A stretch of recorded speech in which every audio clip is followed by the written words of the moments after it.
What is up, YouTubers, gamers and hobbyists? Welcome to P&Q, the question and answer series where you ask me questions or put comments to me and then I respond in a subsequent episode. It might not necessarily be the next episode. Could be a few after, could be several after. Depends on the randomization of the questions. And so to kick things off, bringing up, right, what list has it given me today? Given me a nice list. My iPad, I love this iPad technology stuff. So I'll read out the question that's been put to me. It could have been one that was sent to me a long time ago, years ago, recently, or not. You can always put your comments, questions, whatever you want to say down in that little box section below. I will read them. I will give them a thumbs up, and then I'll have added it to my list here. So that's how this works. So, this is a good first one. First question I have here. Right, this is an excellent one, and I like this. By the way, I have coffee in my Seaton mug. Coffee and a bit of mushroom, organic mushroom, lion's mane mushroom powder in it, which is a nice combination actually. It's all good for chilling out. Right, let's just get on with it, shall we? Get on with it, Pete. Come on. Right, so first one says, can you remember getting your first box set of miniatures? How old were you, and what was it? Yeah. Okay, I can remember getting my first box set of miniatures. It was a box of Citadel miniatures, no surprise there. It was, I don't know, about so big. They were fantasy miniatures, metal obviously. And there was like a thief, a ranger, a druid, a fighter, a paladin. Kind of, a thief. There was like one of every class. And there was a pack pony in there as well, a halfling, because once upon a time they were a class unto themselves in D&D. Yes, I'm that old. How old was I though? Now I would have been in secondary school, so possibly 11 or 12. I'm going to say 11 and a half, maybe. I don't know. I'm just going to have a sip of this coffee, see how hot it is. I have one or two of them kicking around here somewhere still now. I'd love to get them back together again and reunite them. I mean, you can find those box sets from time to time on eBay and such like, but they are astronomical in price. They are absolutely phenomenally priced. Through the roof. Yeah, I'd have to get like pre-painted ones and strip them and start again. I'm just gonna have to track them down separately, unfortunately. But yeah, I can't remember what it's called. I don't think it was called anything. Adventurers, I'm gonna say. But yeah, so I'll say 11 or 12. More likely 12. It's alright. One thing I do forget is my iPad switches itself off every so often. Yeah, so that was a good question to start off with. Best decade, 80s. Piece of cake. Because I believe it was the 80s where my last question comes from. So, Right, next question. Okay, mark that one down.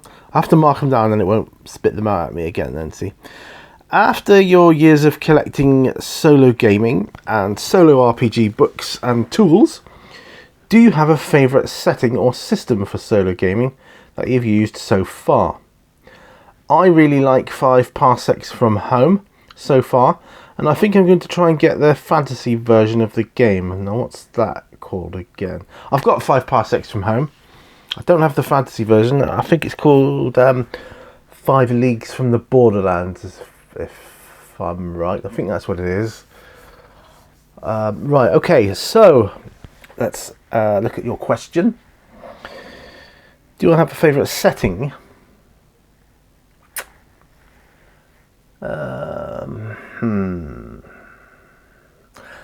Do you know, I've been doing it for a while now, but I still don't have a favourite setting for solo. System. I have a favourite system or a favourite game that I like for solo, and that is Call of Cthulhu. That is at the moment, that is my favourite solo gaming system. Call of Cthulhu. The horror aspect, the whole vulnerability, the horror of it, you know, the whole, because you're on your own, right? And your character isn't a superhero by any stretch of the imagination. You know, they can die quite easily. So you got to make good decisions and have good table rolls and so on, and good what's the word?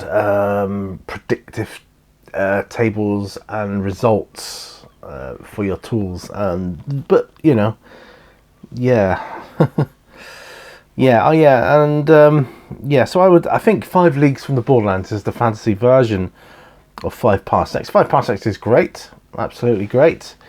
Go with what works. It is... Depends how I'm feeling, really. I mean, my next solo outing is going to be D&D. And eventually back to Lord of the Rings. Yeah, I know it's going to be a long time off yet, but my next solo outing is going to be D&D, and because I'm kind of prepping. I'm halfway there for it, really. So yeah, but the system I would say at the moment is Call of Cthulhu, and that is my favourite system for using solo. In a solo game. Are there any cultures outside of your own that you like in particular? I don't think I know any cultures outside of my own, so I can't really comment. I don't know enough about any culture to comment on that. Sorry, that's a rubbish answer. And I wish I had a better one for you. I know English culture. That's all I know. Sorry, I should know more.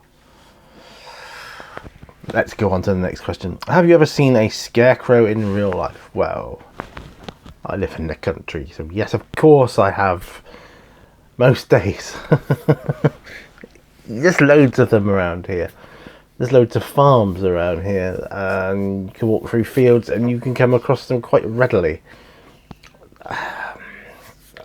In living in the city, it would have been a novelty, like, oh, you know, scarecrow, whoa. But living in the countryside, common sight. Yeah, I don't know why you asked me that. I suppose because scarecrows can often be used in like horror games or creepy movies and things. They come to life and, you know, can be animated, sort of like a golem type of thing. But yeah, I've seen plenty of scarecrows in real life. Some are quite realistic from afar, actually. Others, they're just doing the job of scaring the crows, which will make it look like there's someone there. You know, you can get garden scarecrows, which would be useful around here for trying to scare off the pigeons and the seagulls, of which there are a fair few. We have to have other deterrents in place, but Mrs. Mini Warzone is scared of scarecrows. She does not like them. She gets creeped out quite easily. So she refuses point blank to have scarecrows in the garden, and she's not going out to let the dog out at night with scarecrows staring at her in the garden. No way. So absolutely not. So fair enough, that's okay. But yes, I have seen a scarecrow or two in real life. It is really good that you have got to move back to your childhood country life. You have said in the past that you always wanted to do that. So how did it take so long? Oh, that's quite a question too. Well, I've wanted to move back for a long time, but for a long time I was not able to. I was married before when I was very young. Yeah, I was still a teenager, 18, 17, 18, 18. I married young, too young, and my ex-wife, she did not want to leave the city in any way, shape or form. She would not entertain the idea of living in the country. Thought it would be boring. So it just never happened, and it wasn't till a long time. I mean, I'm not going into my life history or anything, but lots of things happen in life, doesn't it? We split up, we got divorced, blah blah blah. Just fast forward life to meet my present wife, my wife who I'm with, Mrs. Mini Warzone, who, since meeting her, I met her through the band, actually, fair enough, funnily enough. But since meeting her, I've changed as a person. I've become more myself, what I really want to be, and expressive in my own ways. And she's always wanted to live by the sea. She's always wanted to leave Plymouth and live by the sea. I mean, Plymouth is called an ocean city, but you've still got to drive a long way to get to a beach, right? She wanted to live by the beach. She knew I wanted to move back here, and I always would talk in conversation about where I used to live here. And she just looked at me one day and said, "You're always talking about this place. Can you even remember? I bet you can't even remember your old address." And I was like, "Yeah, I bet I can." And I rattled it off. We Googled it, and sure enough, there it was in all its glory. And we were like, "Do you know what? Let's pay this place a visit and stay here for a few days." And so we did, and did that a couple of times, and the rest is history. Just like, let's just sell up and move here. Everything is great. We've never looked back. That's the shortened version. And I'm privileged. I feel privileged. I'm privileged to share this with you guys because you are my therapists. This is therapy for me. It's a good question. Yeah, it's a really, really good question. But life gets in the way. Then our daughter, she's grown up and left home, and there's nothing keeping us. We can literally go where we want. My wife was working from home at the time. I managed to get a job working from home, and it's like, well, as long as I got internet connection, I can live anywhere. So we moved. But that's why it's taken so long. It's just life getting in the way of it, really. Favourite weather? That's an easy one. Hot and sunny. Even when it's too hot to go outside, because it's just like baking. But I love that. I just love it. Because even though you can't sit out in the sun directly for too long, it's gorgeous. I just love it. You can sit in the shade. You can have shaded areas, and you still feel that warm breeze upon your skin. It's just wonderful. You're absorbing in all that lovely vitamin D. Hot and sunny. I'd rather be hot, zonked out under a fan, going, "Oh, it's too hot," than shivering in a corner going, "It's too cold, and it's cold and wet and horrible." I hate that. But yeah, hot and sunny is my favourite weather. Well, here's an interesting one. So, you have any experience with reality glitches? Tell us about that. I don't know who sent that one. I don't recognise the question. But reality glitches, yes, I have actually. Nothing exciting. A touch of what you might call deja vu. The same person has walked by me twice in a row in the same street. Literally walked by me and I go, whoa, 2 seconds later, the same person with the same green jacket on and the same bobble hat and That's odd. You know, really, really, that's happened to me. That sort of thing has happened to me a few times. Other reality glitches, I think of them as Mandela effects more. Yeah, one of our local cemeteries, a couple of gravestones have appeared where I swear blind they were never there before. They've literally appeared. And they're not like new graves, or like 1800s. They look old. They weren't there before, though. They were not there before. Definitely not.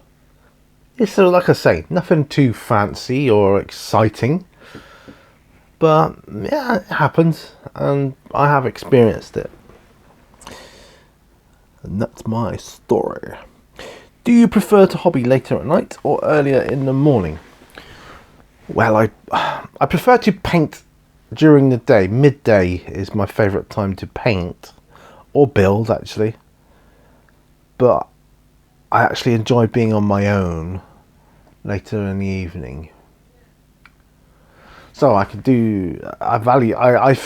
regard this, like making this video for you, as part of my hobby. YouTube is part of my hobby. I just incorporate miniature wargaming and model painting and building with it. But I prefer like making this video later in the day. But I prefer painting and building midday when the sun is at its strongest and the light is at its best. I've painted and I've hobbied at all times of the day, early mornings, late at night, midday. So I've done all different time zones, and that is my favourite time. Okay, what is your least favourite material to work with? That's an easy one too. My least favourite material to work with is resin. I hate the stuff, can't bear it.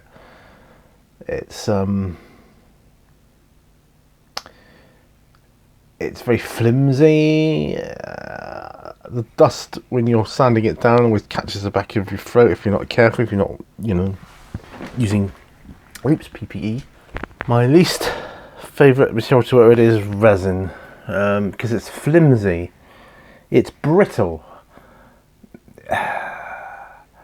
Plastic can be brittle, but it has more give in it than resin. I think it bends better. This sprue, you bend it. You can do that with resin, it would just snap. You drop a resin model with arrows and spears, they're gonna snap. No question. It can happen with plastic, but not so often. Yeah, so my least favourite material to work with is resin. And as for fine cast, don't even get me started. I mean, that's just like resin from hell, that is. Hate this stuff. It's warped. I mean, resin is often warped anyway. You just do too much. It's too much effort. I just cannot be bothered with it. Don't like it at all.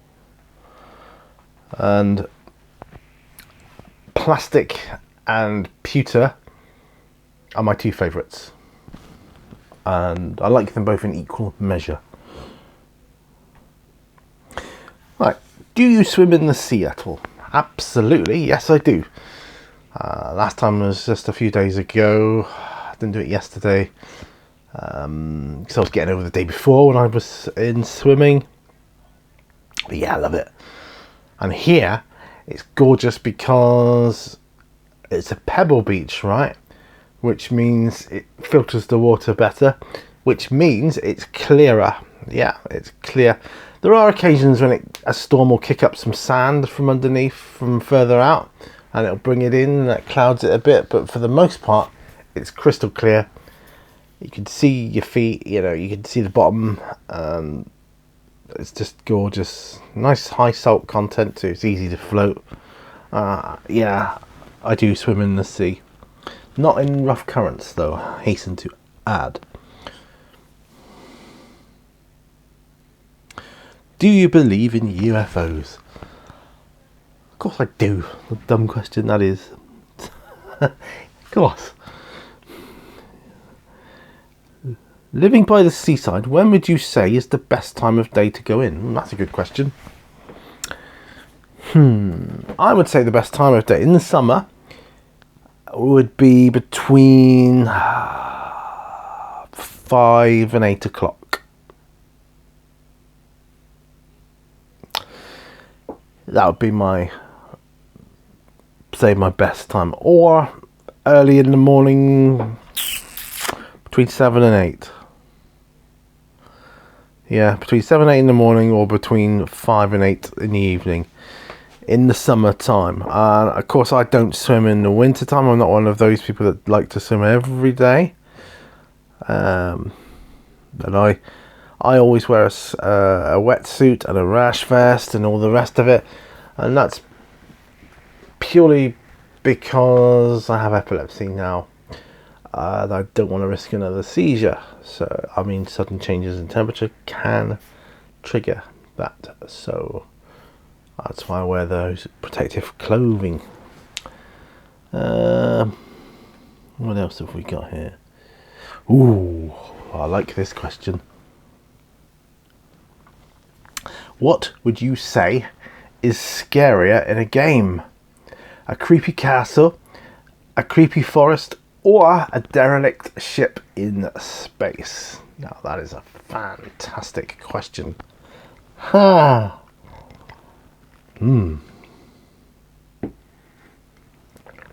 Because I've role-played in all those environments. Actually, I think I've played board games in all those environments. Out of those three, it's three you're giving me here, isn't it? Creepy castle, creepy forest, or derelict ship in space. Out of those, I would say derelict ship in space. It's the stuff of nightmares. But I would also say a derelict, even scarier, possibly, derelict ship on the sea, on the high seas, like a deserted ghost ship sort of thing. Absolutely terrifying. That's a great question. I mean, creepy castle, you kind of feel you're in the trap already there. Creepy forest, I don't know, it feels like you got to, I know it doesn't make any difference, but it just feels psychologically you've got a bit more chance to get out. Derelict ship in space is like, oh no. Space Hulk comes to mind. Aliens. Terrifying, absolutely terrifying. But yeah, I would say the derelict ship in space in that instance. Okay. Let's just have a quick count. 1, 2, 3, 4. Okay, a few more, and I've got about half my cup of coffee left. We're at 25 minutes, a good time. Right, would you stay the night in a haunted castle or other building? Maybe an old mental asylum? Yeah, absolutely. I love ghost hunting, and it's going to sound weird, but I love creeping myself out, or trying to creep myself out. Not much really creeps me out outside of role-playing these days. I think your mind is ultimately what creeps you out, isn't it? So if you're creeping out in your mind is going to take over and devastate you. Out in we'll call it the real world for sake of ease, you know, like a mental asylum. It's just an old building, an old haunted house.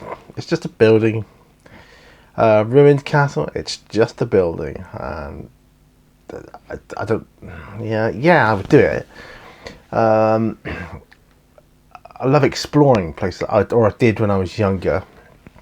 I used to like exploring places, like going on ghost hunts and things. So, have any of you guys done ghost hunts and things like that? I mean, I really enjoyed that when I was a kid. I had a phase of it. I think it was quite popular, you know, maybe 20 years ago or something. But yeah,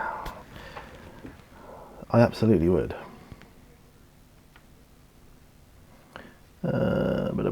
What is the hardest thing for you about going in the sea for the first time in the summer? The hardest thing for me about going in the sea for the first time in the summer. Just the shock of getting used to the temperature. It's amazing how year upon year you forget how cold it actually is, the sea, regardless of the weather. When you go in for that first time, it's hard because you think you got a choice to make. Do I gingerly get in, or do I just take the plunge, do it? Which for me is always the best way, and I always end up doing that anyway, because I usually stumble on a rock or something, and I end up in the water anyway, and it's like brrr, cold. But you soon get used to that initial shock, which is why I wear the wetsuit and the rash vest, you know, to minimise that, because 9.9 times out of 10 I will end up in the drink, not of my own accord. I think that's probably for the best, because I say I probably would opt for the gentler option via choice. But it's just getting used to that temperature. Once you've done it once in the year, you seem to remember the rest of the season. Like, I know now exactly what to expect. I can tell before I'm even in there how cold it's going to be. And it's not the shock that it is that first time. So I'm good. Right. Would you consider running a game on Roll20? Yes, I would, and yes, I have. I've done it. I've already done it with friends. Great. Good time. Can't beat around the table with your friends, though. So I actually prefer solo to doing that. I wouldn't consider rolling a game on Roll20 for people I don't really know. That brings me on to something else. I wouldn't actually consider running a game in any way, shape or form for people I don't really know now, in this day and age. I just wouldn't. You have to know, well, my opinion is, you have to know your players well to get the best gaming experience. Otherwise, it falls short. I don't like that, and I refuse to do that. So, unless I knew them well, I wouldn't. Do you prefer physical books or digital media? I absolutely prefer physical books every time. You cannot beat it. Technology's fine and all, but physical books, just to hold it in your hands and flick through the pages. You don't need to plug it in. You know, power source, battery. You don't worry about that. Just, as long as you've got light enough to read, you can read it any time. Brilliant. And it just feels better having it.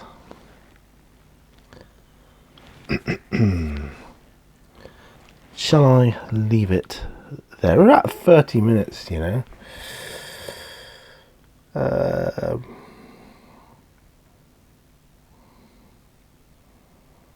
Yeah, I think I'm going to leave it there.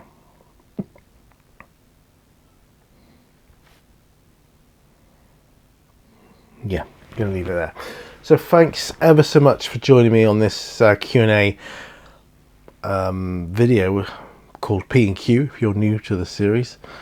I started off, it was just like one question at a time and two questions, and you know, it gradually built up over time. These are questions I've accumulated over a few years now. The majority I'm coming to the end of now, of the ones I think I'm coming to the end of them. A friend of mine came up with a load of questions that he what's it called, where you can drop it to your, not the cloud, airdrop. He airdropped me a load of questions when he came up that he had, and I've had a few others from other people since I've started doing it. I do need more though, because they are rapidly running out, and I would hate to run out completely and be back to where I was, and that caused me to have to pause the series, or I stopped doing the series because I didn't think anybody was ever going to be interested in it again. It's only because I found a load of questions I started it up again, because I find it so therapeutic doing answering questions for you guys, sat in front of a camera at my hobby desk talking. It gives me something to talk about, so there's not much like, you know, like blank spaces like you can get say on a paint along video, which I try to keep those to a minimum unless I'm concentrating on something, and then you've got the visual to look at, and I realize I'm not the best thing to be looking at, but you can see games and whatnot behind me and models and things. Just listen to my voice and going through the questions and answering them. So yeah, if you've got any questions or comments, just pop them down below, please. And thanks for the support, guys. Means a lot. I mean, it's a huge deal for me. Thank you. So thanks for watching, and I'll see you guys on another video. Bye for now. Bye bye.